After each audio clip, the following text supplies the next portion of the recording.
respect for Brent, his staff, his team.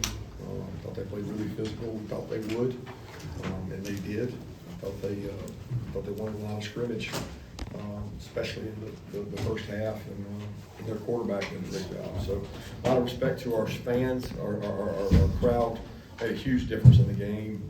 Probably got us a few false starts there, which were really big for us.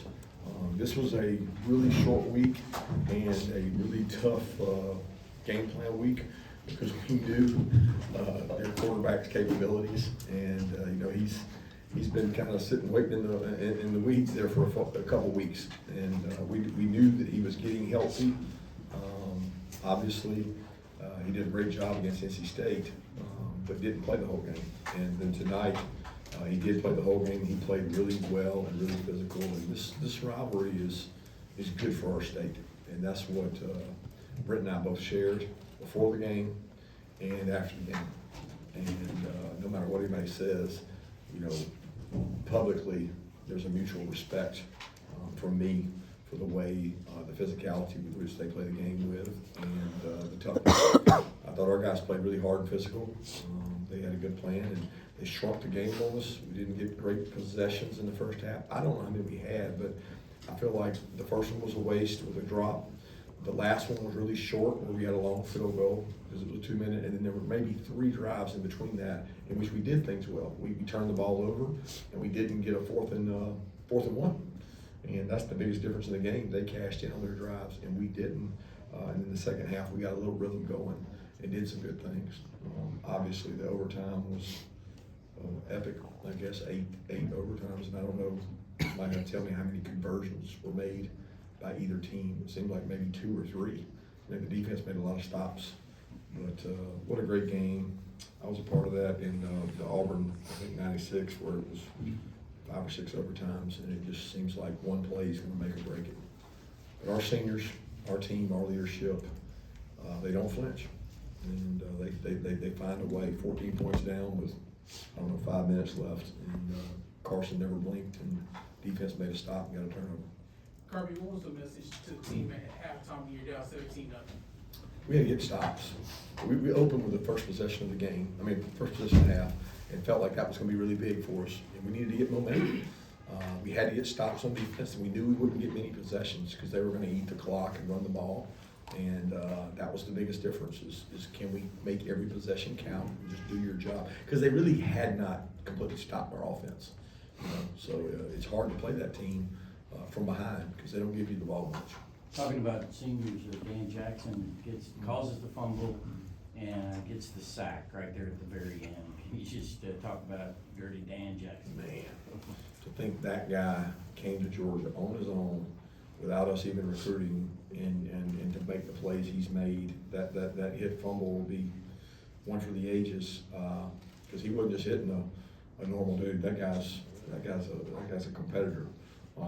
And a lot of respect for Dan. He didn't even have to come back this year. He debated whether he was going to play football again this year. And I think about where we'd be without him.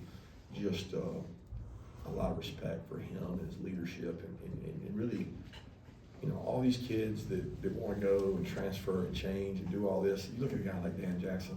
He is what college football is all about, guys. He's not asking for more money. He's not trying to go somewhere else. The guy just loves Georgia. When y'all prepare for games, do y'all ever go through 8 overtimes in that preparation? No. We simulate about once every 3 weeks where we get into the 2-point contest, but we typically stop around 2 or 3 just because you don't, you carry 2-point plays. You can carry a lot of them, but I've never practiced that many. I think a couple of weeks ago, before we went and played Texas, we did an overtime simulation similar to that, and just so the kids know the rules. And we went 2-point back and forth, but I think we added about 8,000 yards just changing the field. I saw some of y'all huffing and puffing too. Trying to figure out why y'all were sprinting back and forth. Did you know for sure that Dan had forced a fumble at the end? Because it was just sitting there. It didn't seem like anybody knew. It was just sitting there. I had no idea. Yeah. I thought they were going to review it and flip it until they showed it on the big deal up there. It would have been great if we'd have scooped and scored it and ran it in, but I didn't know it came out. I thought it just stopped. You talk a lot about your team not riding the wave of emotions. What did you see from the players as those overtimes were going? As you said, a bunch of them weren't converted, just how they kept reacting as that overtime went on. I mean, it was weird. It seemed like every time somebody failed, they had to go again.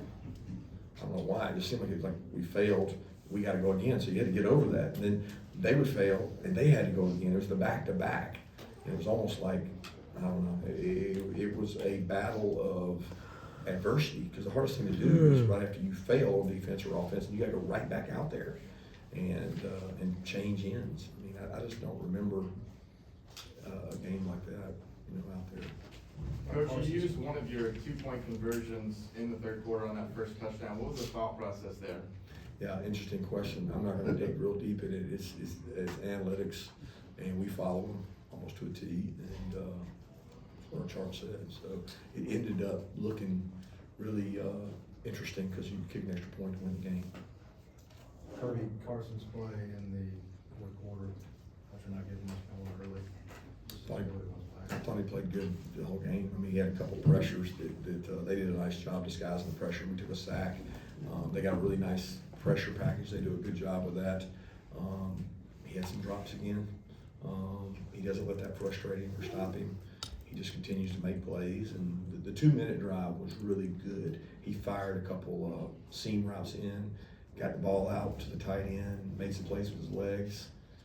I mean, I have to watch tape to really know how he played, but I know how he leads. I know how he competes. You said that he wasn't frustrated with those drops, but there was moments where it looked like he was frustrated, and he, when everyone talked, and he said that it was okay for him to show that emotion and be frustrated. So how do you talk with him at any point to make sure that he's checked in and not letting that get to him, or? No, Carson's fine. Carson's not a real emotional guy. I mean, I'm sure he got frustrated. We all get frustrated, but Carson composes himself and goes and plays the next play. That's all he can do. He's seen it all and been around it. It's not something that stresses me out of him. And what else can be done, I guess, during practice to prevent these drops? I don't know that we can do anything else on that. I think show confidence in our guys and keep going back to them, and that's what we're going to do. Nate Frazier's freshman regular season ends with the 2-point try down there. Just think back to where he was at the beginning of the season. Where has he developed the most, and just what does it mean to see a freshman get a moment in a game like Yeah, this? he's developed the most of his pass pro. I thought he had a great pass pro pickup tonight. He understood they had a good blitz scheme. He knew he had to block. He's gained so much confidence because he's had to take so many reps. We were without 2 or 3 linemen during the week. We lost Monroe. He was not able to practice for a couple days, and Dylan was out, and then they both came back barely for the game. Jared was hobbled. Truss was hobbling. We're like the walking wounded out there, still trying to get Ernest back. But Trevor's down. There's a lot of moving parts out there for those guys, and Nate has been the glue. He stepped up and played really big and runs really hard, and it makes you wonder if he gave him the ball earlier, we would have been out there as long. Would have already been home, because he was going to score with that ball if he got it. Now he hit the hole really hard. You got another game now. We're trying. So how we handle the next week and tomorrow night in particular? Rest. I mean, all we can do right now is rest. Our guys need a mental break. They need this day. I mean, tomorrow is one day, but it's a day that we don't know who we're going to play. They need recovery. This was a really short week, and it was a tough week. Remember, Tech played on Thursday night in this deal and called us on 2 days, and that always, you don't usually get that in our league, but you get that when you cross leagues and you move the game up. And a lot of respect for the way they played, the toughness they played with, and we got to turn around and play a stellar opponent, no matter who it is, next week, and it's going to be physical. And I told the guys in the locker room, you can rub your bruises and pout and do everything and say, I could have done better, but you better get ready to strap it on and play again. Kirby, are you guys expecting to see Aaron Philo, and how did that throw things off that he didn't play? They didn't throw it out at all. We expected to see Haynes King. We thought they might save his red shirt and not play him. What threw it off a little bit was Haynes King's ability to throw the ball, because everything we had been told is his injury prevented him from throwing it. And you look at the previous 2 games, and he really didn't. And there was points in time at NC State that it was tight ball games. They were going to throw it. You would throw it with the guy, right? Well, they trusted it with Philo. So that was, our expectation was they were going to throw it with Philo, and they were going to do the other things. But Haynes came in and he threw the ball well, and really had some advantageous looks to throw it on, because we had everybody committed to the box. I mean, like, we played stuff tonight we ain't played since we played the old Georgia Tech. Like you had to play them different, and it was so different for our guys. We played defenses we never played, and that made it hard. Like, you can't 3 and out, 3 yards, those guys. And they do a great job. I mean, watching them play Miami, it was like, Miami's got some really pretty players out there, and they ran the ball on them. They did it on us. You guys have finished the regular season with 10-2 record. Do you feel like you've done enough to merit inclusion in the college football playoff? I don't get into that. I'm not biting on that. I'm worried about the SEC championship. That's for somebody else to decide. I'm proud of our guys, proud of the fight and the grit and the toughness, and that's really my focus. I mean, just keep getting better and don't ride the wave of emotion. Because if things went the other way on one of those plays tonight, we'd be playing next week for our lives to go in the playoff, right? So our opportunities in front of us, we got to go out and play well and play a good team. Coach, you always talk about what you learn from your team each week. What did you learn from your team this week? That no matter if you got the hardest schedule in the country, hardest schedule probably in the history of Georgia, you keep fighting. You keep fighting. And everybody, wants a shot at you. Those guys played really hard tonight. They had a good game plan. They played well enough to win. I'm talking about Georgia Tech. But our guys found a way to win. And at the end of the day, that's what this is all about. It was that was one of the longest, post-game interactions I've seen you ever do. Why did you think it was so important to talk with King? Can you share a little bit about what you guys discussed? I just keep it between he and I. We're both competitors. We have respect for each other. We played during the same era. We played against each other. We recruited against each other. We don't get to share thoughts and ideas and break bread and tea very often. So when we get a chance to talk and show respect to each other, I think being competitors is a hard game. And nobody knows what it's like to sit on that sideline and go through that pain and the highs, the lows. That we're going to win, we're going to lose, we're going to win, we're going to lose. I mean, he was emotionally spent, and so was I. And we probably know what each other goes through for our fan bases better than anybody. Nobody else has been in those shoes, have had to deal with that and do that. And he done a tremendous job turning that program around. And Chauncey Bowens now, what's he doing? Chauncey got hurt in the last game. He's got a foot injury that he's trying to come back from. And he got hurt in the UMass game. Kirby, you guys seen anything to decide to go with Frazier on the last one?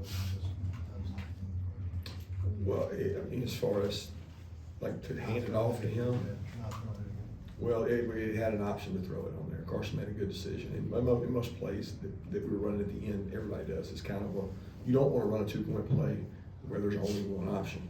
You're trying to run things that give you multiple options, and they did, and we did. It was interesting because Buster, was calling their 2 points, and he was here so long, and we're talking to our offense back and forth about what do you think this is? What do you think he's going to run next? I mean, we have a lot of the same plays in 2-point situations, and so it was unique. And I was after the time we ran Carson, which was it was a little different call. We thought we'd catch him off balance with all the passes and get it, and we didn't. I thought it was a great call by Mike to go back to what he went to. As a defensive guy, we've been thinking there's no way you'd run it there, but people were getting worn down. People were getting tired. We weren't getting open. So that kid's got an electric ability. He hit the hole hard, and I guess we blocked it right because it hit up in there. Kirby, what did you think of the 2-point shootout as a way to decide overtime, as opposed to playing it out the way it used to be? Well, if they played it out like it used to be, we might still be out there.